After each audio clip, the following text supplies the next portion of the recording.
Yes, guys, and a welcome from me. This is Championship Manager 0102, King of the Dugout, Season 5, September conclusion. Now, it's been a while since I've done an update on this. Obviously, I did the pre-seasons, but I haven't done one for the August. So this is going to be a double whammy for you here, because we concluded all our deals, didn't we, in the pre-season stuff.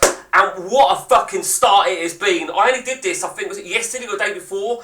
And it is absolutely great. Where to start with this? We'll start with the League Cup show. We'll start with the League Cup because it's the only competition we've been playing, and that is our third round draw. So you can see who's in it now. Let me remind you that Jesper's AC Run Mansion only enter at this stage because they're in the UEFA Cup. More about that in a moment. And as you can see, we've got Connor's Football Heritage, Almo, St Helens, and Trevor Choi's Chicken Curry, who have a rather difficult-looking game. But let's just take a look now then at the second round then.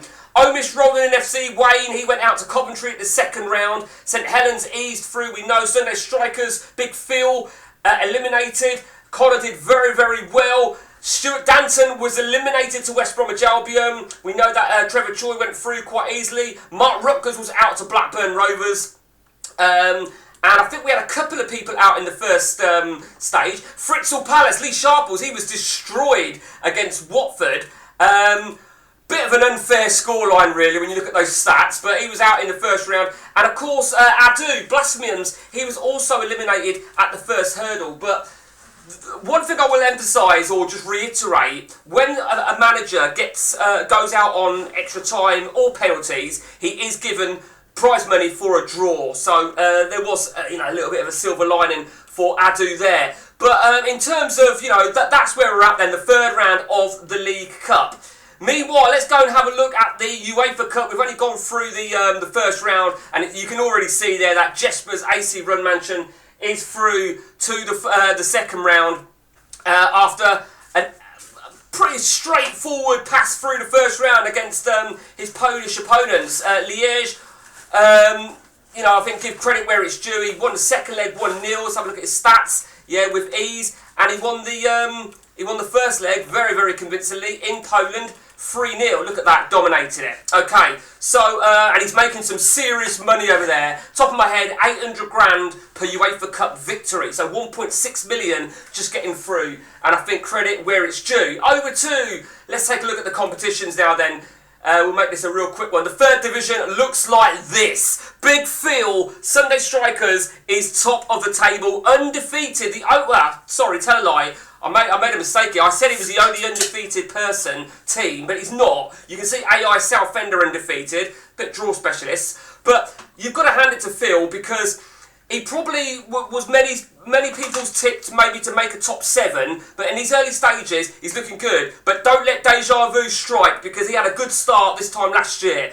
Second place, Omish Rolling FC, Wayne Chester. Wayne Chester had an absolute disaster last year. He got sacked. He got his tactics, I think he won't mind me admitting, he got them pretty fucked up, but he's enjoying it. Almo is one of the bookies' favourites to win the title, and he's hanging in there, 1 point off the lead. Chicken Curry, Trevor Choi, 23 points. We've got Murder on Zidane's Floor, 20 points, and we've got Blasphemians. Now, Blasphemians had a terrible first month. If you look at the update on the forums, you'll see just how shit of a first month he had, but he's bounced back absolutely superb. And there was one particular result that really did stick out, and it was this one here, because Stuart Danton's Murder on Zidane's Floor against Adu's Blasphemians, those two guys play a bit of networking, so it's always nice when we see a game like that, and bragging rights has to go to somebody. Over to the second division, and that's where we're at. Connor Marchbank, he's my favourite for the title, Connor Marchbank. The bookies' favourites say AC Run Mansion, but I've looked very carefully at Connor's signings at Football Heritage, and he's looking brutal. Fritzl Palace, Lee Sharples, for me, he was a surprise team to get promoted last season, and he's looking good again, 25 points. Orange is the New Black, Mark Rutgers had a shocking first month, but he's bounced back superbly. It was a perfect league month for him, and he's only outside the top 2 on goal difference. And of course, our very own champ, Jesper Romman, AC Run Mansion, is currently in 5th place, but he does have that game in hand, of course. And I think there was one game that did stick out to me. That was interesting. That was an absolute shocker for our champ, and he is our champ. There's no denying that. I don't think people would mind me calling him. He'll be known as our champ all season until we give it to somebody else. But he will be absolutely fucking livid, our very own Jesper. But the result that stuck out to me, or the match, shall I say, was actually Connor slipped up there. Slipped up, he'll be gutted. He could have had himself a nice little gap there, but he didn't. Trying to think where the game is that I had in my head. I had a game in my head. It was here. So Jesper lost over here. He lost points again. And that was an opportunity. Fritzl Palace 0, Football Heritage 1. Great result for Connor, indeed. Now, I'm not going to bore you with what everyone's bank account is at the moment, but I will give you the idea that the way some of our managers built their stadiums was very, very tactical indeed, because let me remind you, whatever their stadium, if you're in the 3rd division, your stadium is multiplied by £10 for every home game. Now, of course, essentially, you're going to have 23 home games. You're going to get yourself a bit of money. You can't do anything with the money at this time of the season, but it is going to count for next season. And, of course, for the 2nd division, your stadium multiply £15. Now, in this particular division, I think Jesper's got the biggest stadium, and he's already making a shitload of money in the UEFA Cup. So he's going to be fucking loaded. He really is going to be loaded.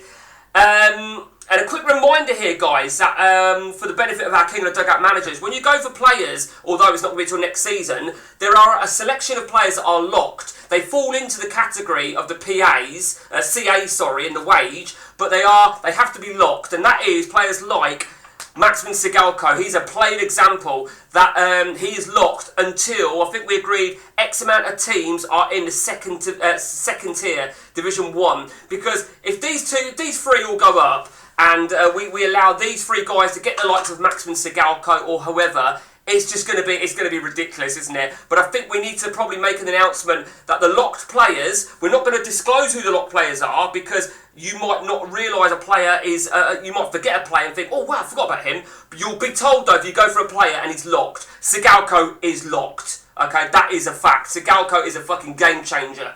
And of course he fits into the wage structure and the CA, but you and I both know Sigalko is a game changer, and there's a couple of other people that are game changers as well. Tomadira is not one of them. And that's it from me then, guys.